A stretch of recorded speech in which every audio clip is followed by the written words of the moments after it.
2026 চনত মুখ্যমন্ত্ৰী ডক্টৰ হিমন্ত বিশ্ব শৰ্মা নিৰ্বাচনত কেনেদৰে প্ৰত্যাহ্বানৰ সন্মুখীন হ'ব অখিল গগৈৰ পৰা সেয়া অখিল গগৈ এতিয়া স্পষ্ট কৰিছে। 2026 বিজেপি কোনো কাৰণতে শাসনলৈ আহিবলৈ নিদিয়ে। অখিল গগৈ তাৰ বাবে সৰ্বোচ্চ ত্যাগ কৰিবলৈ প্ৰস্তুত হৈছে। অখিল গগৈ আকৌ এবাৰ হুংকাৰ প্ৰদান কৰিছে মুখ্যমন্ত্ৰী ডক্টৰ হিমন্ত বিশ্ব শৰ্মাক।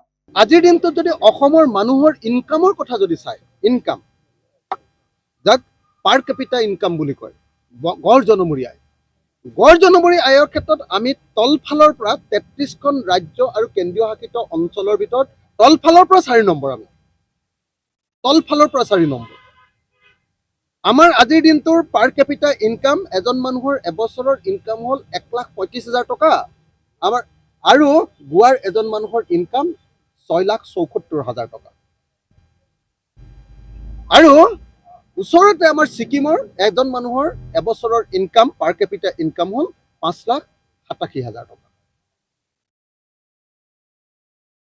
আমি পাৰ কেপিটা ইনকাম বা গড় জনমূৰি আয়ৰ ক্ষেত্ৰত তলফালৰ পৰা 4 নম্বৰ।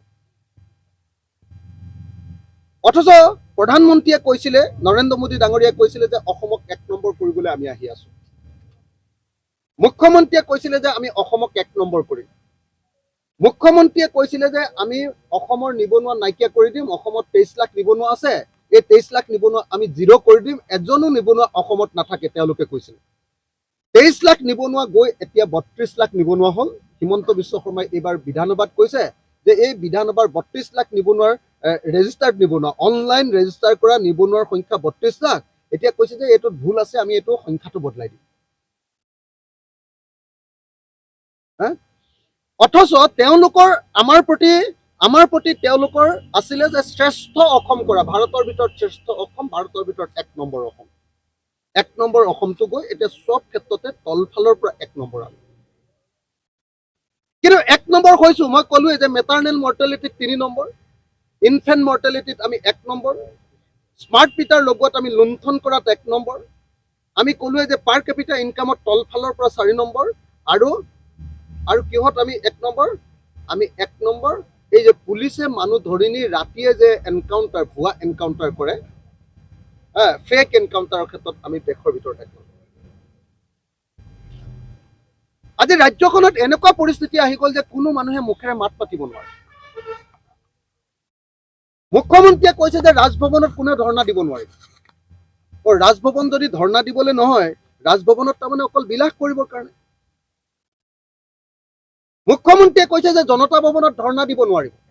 জনতা ভৱনত মানে মুখ্যমন্ত্ৰীয়ে AC ৰুমৰ ভিতৰত থাকিব আৰু আমি হাবিত গৈ ধৰ্ণা দিম, কাজিৰঙাৰ গড়গিটাৰ ওচৰত ধৰ্ণা দিম। য'ত বেমাৰ হৈছে তাত দৰৱটো লগাম। হিমন্ত বিশ্ব শৰ্মাৰ চৰকাৰখনত বেমাৰটো হৈছে, এতিয়া চৰকাৰখনত যদি মলমটো লগাবলৈ লাগে, হিমন্ত বিশ্ব শৰ্মাৰ গালত খৰ হৈছে। মোৰ গালত আপুনি দৰৱ লগাই দিলে খৰটো ভাল হ'ব নেকি হিমন্ত বিশ্ব শৰ্মা? আজি জনতা ভৱনত গণ্ডগোলটো হৈছে, অসম চৰকাৰ বিজেপি চৰকাৰখনত গণ্ডগোলটো হৈছে। আজি বিজেপি চৰকাৰৰ সন্মুখত জনতা ভৱনত আমি ধৰ্ণা দিব নোৱাৰো, কৈছে যে এইটো নিষিদ্ধ। তাত তাৰমানে ৰজা মহাৰজাবিলাক বসবাস কৰে, আমি প্ৰজাবিলাকে গৈ তাত মাত পাতিব নোৱাৰিম। এইখন গণতান্ত্ৰিক দেশ নহয়, এইখন হিটলাৰৰ দেশ। এইখন হিটলাৰৰ দেশ। হিমন্ত বিশ্ব শৰ্মা হিটলাৰ। ভাৰতবৰ্ষত 2জন হিটলাৰ আছে, সেইফালে কেন্দ্ৰত আছে নৰেন্দ্ৰ মোদী আৰু এইফালে হিমন্ত বিশ্ব শৰ্মা। 2জন হিটলাৰে আমাক যি কয় তাকে আমি মানি লম। এইটো কি কাম নেকি? এই মুহূৰ্তত সেইকাৰণে অতি স্পষ্টকে ক'ব খুজিছো, আপুনি চাওকচোন, এনেকুৱা মুখ্যমন্ত্ৰী ক'ৰবাত থাকে নেকি? কয় যে লগৰ কোনো মন্ত্ৰীয়ে ক'তো বাইট দিব নোৱাৰিব, ক'তো প্ৰচাৰ মাধ্যমত কথা ক'ব নোৱাৰিব, কথা অকল হিমন্ত বিশ্ব শৰ্মাই ক'ব। যিকোনো খবৰৰ বাবে যোগাযোগ কৰক 7099017330 লগতে 7099017110 নম্বৰত।